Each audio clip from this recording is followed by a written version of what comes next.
दोस्तों, क्या आपने ये मैच देखा है?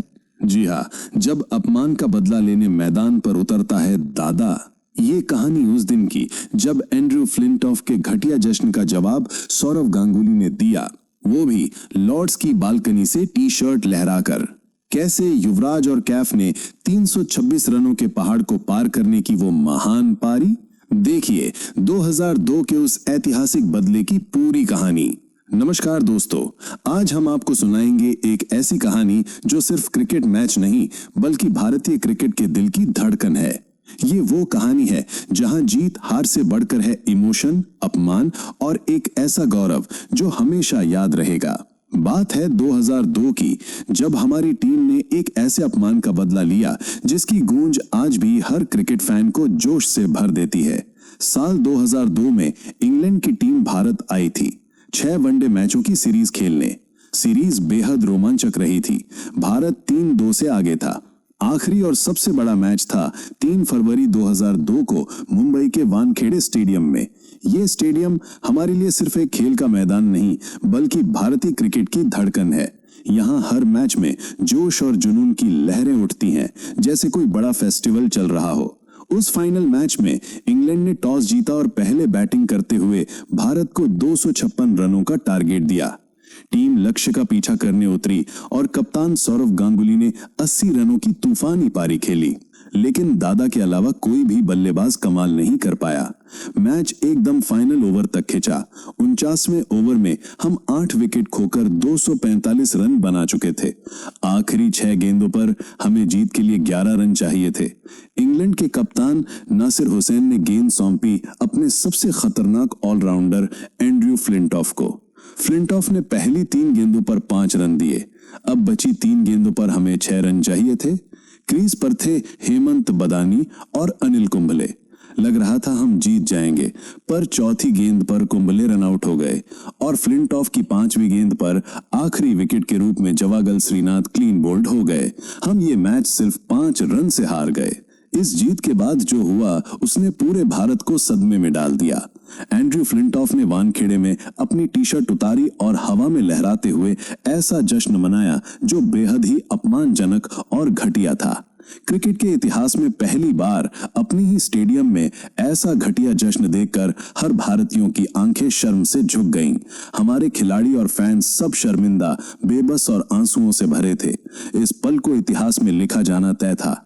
ये सीरीज भले ही 3-3 से बराबरी पर खत्म हो गई, लेकिन हमारे कप्तान सौरव गांगुली के दिल में एक कसक छोड़ गई और ये कसक उनके दिल में बैठ गया। एक गहरा जख्म बनकर यह जख्म वक्त के साथ और भी गहरा होता गया। एक चुभन बनकर वक्त गुजरता गया, लेकिन वो चुभन कम नहीं हुई बल्कि और बढ़ती गई। दादा के दिल में फ्लिंटॉफ के उस अपमान का बदला लेने की आग सुलग रही थी, जो कि वानखेड़े में अपनी टी शर्ट उतारी और हवा में लहराते हुए ऐसा जश्न मनाया था। दादा के भीतर फ्लिंटॉफ द्वारा किए गए उस अहंकार भरे जश्न का करारा जवाब देने का। उसी बीच इंग्लैंड में नेट वेस्ट सीरीज होनी थी और इस सीरीज के लिए इंडियन टीम इंग्लैंड की धरती पर अपने मन में बदले की आग लेकर पहुंची। हमारी भारतीय टीम लगभग 7 महीने बाद इंग्लैंड पहुंची नेट वेस्ट सीरीज खेलने। इस सीरीज में इंग्लैंड, भारत और श्रीलंका की टीमें थीं। फाइनल मुकाबला भारत और इंग्लैंड के बीच था 13 जुलाई 2002 को लॉर्ड्स के ऐतिहासिक मैदान पर। जैसे वानखेड़े हमारे क्रिकेटर्स और फैंस के लिए खास मैदान है, वैसे ही लॉर्ड्स अंग्रेजों के लिए क्रिकेट का खास मैदान है। इस फाइनल मैच के लिए यह जगह एकदम सही थी। उस दिन सुबह से ही करोड़ों भारतीय टीवी पर आंखें गड़ाए बैठे थे, ये देखने के लिए कि क्या फ्लिंटॉफ के अपमान का बदला लिया जाएगा। 13 जुलाई 2002 को लॉर्ड्स की धरती पर सौरव गांगुली और नासिर हुसैन के बीच टॉस होता है। सिक्का अंग्रेजों के पक्ष में गिरता है और टॉस जीतकर इंग्लैंड के कप्तान नासिर हुसैन ने पहले बल्लेबाजी चुनी। अंग्रेजों ने 5 विकेट खोकर 325 रनों का विशाल स्कोर खड़ा कर दिया। उस समय 300 से ज्यादा रन तो जीत की गारंटी माने जाते थे, इसलिए मैच शुरू होने से पहले ही बहुत से भारतीय फैंस ने तो हार मान ली थी। इंग्लैंड की तरफ से मार्कस ट्रेस्कोथिक और निक नाइट ने धमाकेदार शुरुआत की। हालांकि जहीर खान ने निक नाइट को 20 रन पर बोल्ड कर दिया। पर उसके बाद आए नासिर हुसैन, जिनका औसत भारत के खिलाफ 54 रन का था। नासिर और ट्रेस्को थिक ने मिलकर हमारे बॉलर्स की जमकर धुनाई की। लॉर्ड्स का कोना कोना उनके शॉट से गूंज रहा था। दोनों ने स्कोर 200 पार पहुंचा दिया।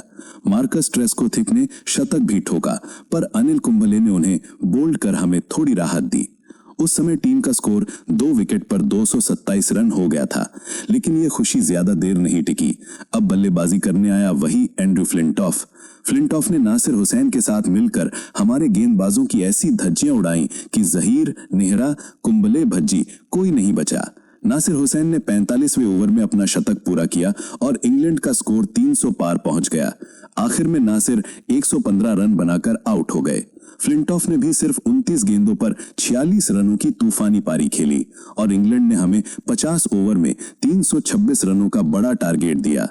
लॉर्ड्स में यह अब तक का सबसे बड़ा स्कोर था। 326 रनों का यह विशाल पहाड़ चेस करने के लिए मैदान पर आए वीरेंद्र सहवाग और कप्तान सौरव गांगुली। सहवाग ने पारी के दूसरे ही ओवर में गेंदबाजी करने आए एलेक्स ट्यूडर के ओवर की तीसरी गेंद पर खूबसूरत चौका लगाकर रन गति को आगे बढ़ाने की शुरुआत कर दी। वीरू के बाद दादा ने भी अपने तरकस से शॉट निकालकर इंग्लिश गेंदबाजों को ठोकना शुरू कर दिया। 5वें ओवर तक टीम इंडिया का स्कोर 30 रनों के पार पहुंच चुका था। इसी बीच एक बार फिर से पारी का 7वां ओवर लेकर आया एलेक्स ट्यूडर। ट्यूडर के इस ओवर में वीरेंद्र सहवाग ने बैक टू बैक 2 चौके और दादा ने गगनचुंबी छक्का लगाकर इस ओवर से कुल 15 रन ठोक डाले। वीरेंद्र सहवाग और सौरव गांगुली ने इंग्लिश गेंदबाजों के आक्रमण का पलटवार करते हुए शुरुआत के महज 7 ओवर में ही टीम के स्कोर को 50 रनों के पार पहुंचा दिया। इसके बाद अगला ओवर लेकर आया फ्लिंटॉफ। फ्लिंटॉफ ने पहले ही ओवर में दादा पर अटैक किया, लेकिन दादा तैयार थे। फ्लिंटॉफ ने दादा को बाउंसर डाला। उन्होंने फ्लिंटॉफ के बाउंसर पर मिड ऑफ के ऊपर से एक गगनचुंबी छक्का जड़कर दिखा दिया कि आज इंग्लैंड के साथ क्या होने वाला है। फ्लिंटॉफ के उसी ओवर में दादा ने लगातार 2 चौके और कुल 20 रन बटोरे और इस प्रकार रन गति को आगे बढ़ाते हुए दादा ने सिर्फ 32 गेंदों में अपनी हाफ सेंचुरी पूरी कर ली। इस दौरान सौरव गांगुली और वीरेंद्र सहवाग ने मैदान का कोई कोना नहीं छोड़ा जहां पर उन्होंने इंग्लिश फील्डर को दौड़ाया ना हो। गांगुली और सहवाग ने इंग्लिश गेंदबाजों पर पलटवार किया। शुरुआती 7 ओवर में ही 50 रन ठोक दिए और सिर्फ 14 ओवर में स्कोर 100 पार पहुंच गया था। लग रहा था ये मैच तो हम कुछ ओवर पहले ही जीत जाएंगे, लेकिन तभी आया वो पल जिसने करोड़ों क्रिकेट फैंस का दिल तोड़ दिया। 15वें ओवर में गांगुली 42 गेंदों पर 60 रन की तूफानी पारी खेलकर आउट हो गए। 106 रन के टोटल स्कोर पर भारत का पहला विकेट गिरा था और यहीं से प्रारंभ हो जाती है बल्लेबाजों के पतन की कहानी। दादा के आउट हो जाने के बाद मैदान पर बल्लेबाजी करने आते हैं दिनेश मोंगिया। खतरनाक गेंदबाजी करते हुए एशले जाइल्स के गेंद का शिकार होते हैं वीरेंद्र सहवाग, जो 49 गेंदों पर 45 रन की पारी खेलकर एशले जाइल्स के गेंद पर पवेलियन लौट जाते हैं। इसके बाद दिनेश मोंगिया भी 15 गेंद पर महज 9 रनों की पारी खेलकर रॉनी ईरानी के गेंद पर कैच आउट होकर वापस पवेलियन चले जाते हैं। मोंगिया के आउट हो जाने के बाद मैदान पर बल्लेबाजी करने आते हैं सचिन तेंदुलकर। तेंदुलकर भी 19 गेंदों पर महज 14 रन बनाकर बोल्ड होकर पवेलियन चले जाते हैं। अब मैदान पर आते हैं इंडियन टीम की दीवार कहे जाने वाले राहुल द्रविड़। लेकिन इंग्लिश फास्ट बॉलर्स के अटैक में इंडियन टीम की दीवार कहे जाने वाले राहुल द्रविड़ भी महज 5 रन बनाकर आउट हो जाते हैं। इस प्रकार 20 ओवर खत्म होते होते सिर्फ 146 रनों पर हमारे 5 बड़े खिलाड़ी पवेलियन लौट चुके थे। हमारी मजबूत बैटिंग लाइनअप ताश के पत्तों की तरह बिखर गई। लग रहा था अब तो हार पक्की है। भारत बिल्कुल हार की दहलीज पर खड़ा हो चुका था।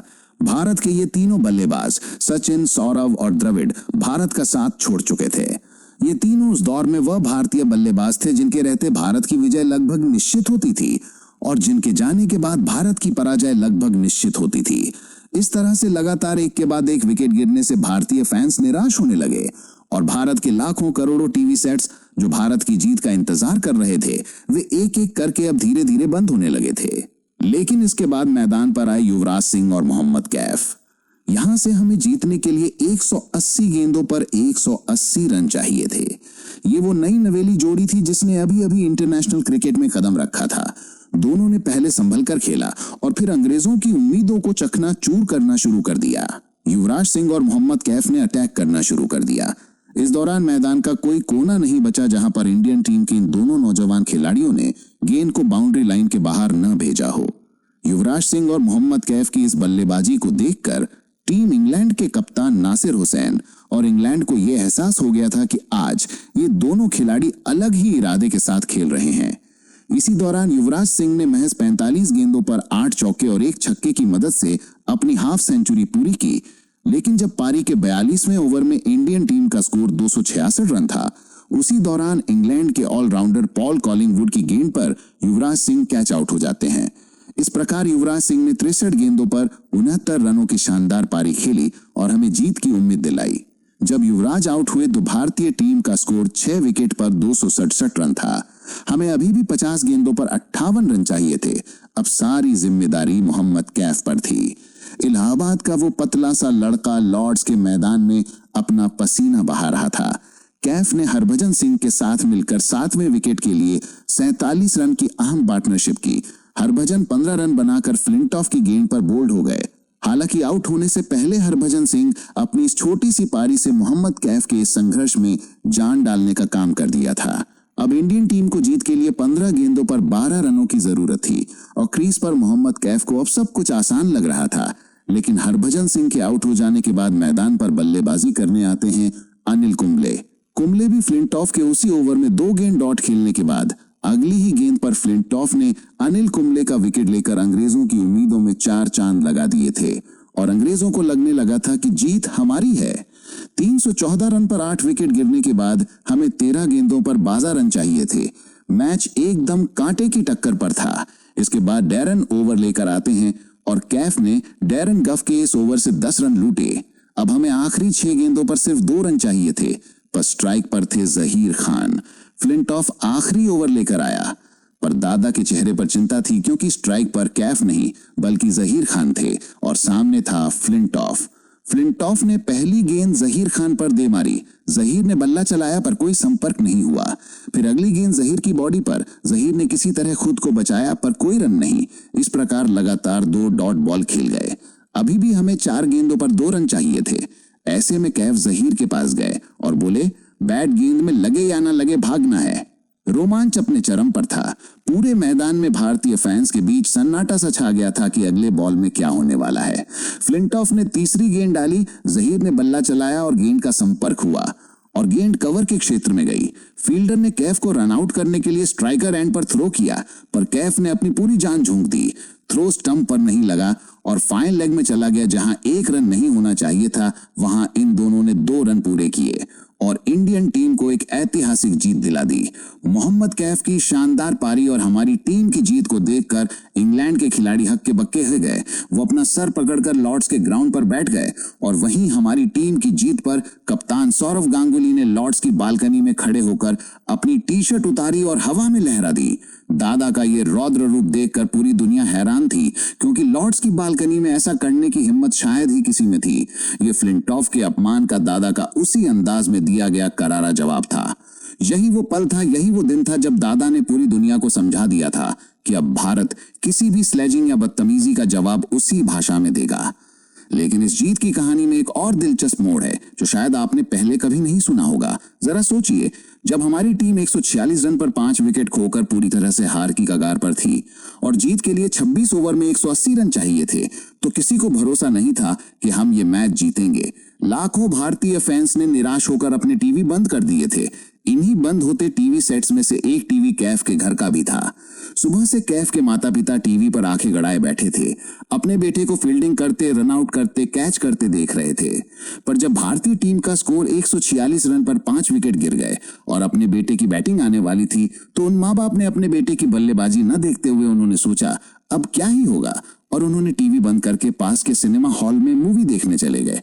लेकिन मोहम्मद कैफ ने लॉर्ड्स की उस 22 गज की पिच पर 13 जुलाई 2002 को मोहम्मद कैफ ने युवराज सिंह के साथ मिलकर एक ऐसी ब्लॉकबस्टर फिल्म बनाई थी जिसे पूरी दुनिया देख रही थी। एक ऐसी फिल्म जिसमें नायक ने असंभव को संभव कर दिखाया था।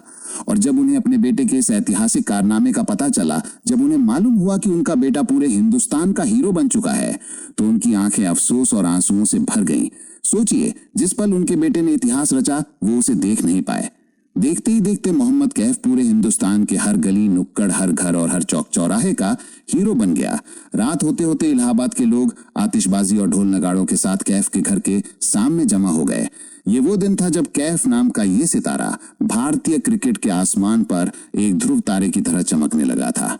तो दोस्तों, आपके फेवरेट खिलाड़ी कौन है, हमें कमेंट करके जरूर बताना। और हाँ, ऐसे ही रोचक क्रिकेट किस्सों के लिए हमारे चैनल को सब्सक्राइब करें, लाइक करें और बेल आइकन दबाना ना भूलें। मिलते हैं अगले वीडियो में, तब तक के लिए जय हिंद।